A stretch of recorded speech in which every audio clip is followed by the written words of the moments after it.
One of the main features of the society of the ignorant is that a person's relationships are generally based on self-interest. Friendships, marriages, and business partnerships are generally built on self-interest. Most people usually think only of themselves. Other people's thoughts and feelings are generally relegated to second place, or else ignored entirely.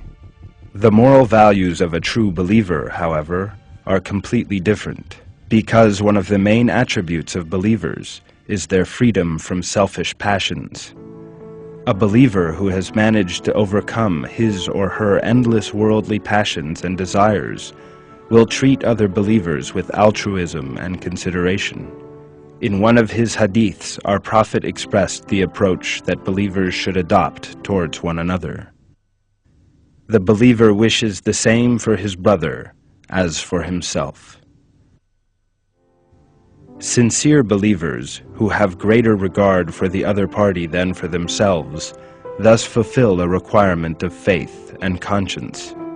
One of the finest examples of these superior moral values of faithful servants is that of those who emigrated and those who harbored them.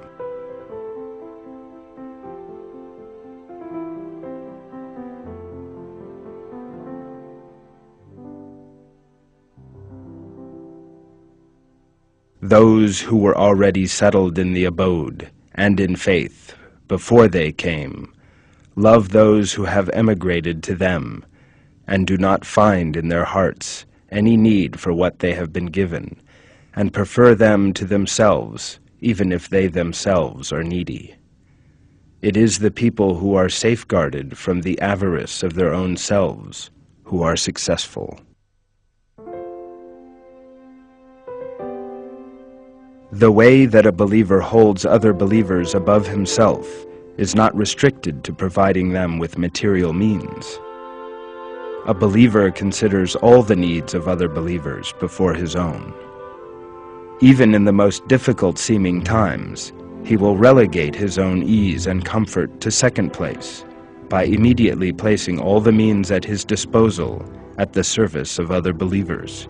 Furthermore, in the same way that he will feel no unease at doing so, he will also not allow the other party to feel any embarrassment.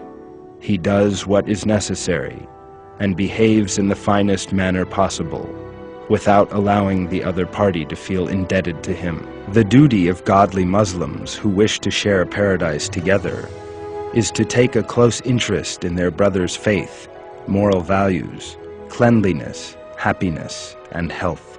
They always maintain an attitude of consideration and altruism by watching over their brother's deficiencies and needs.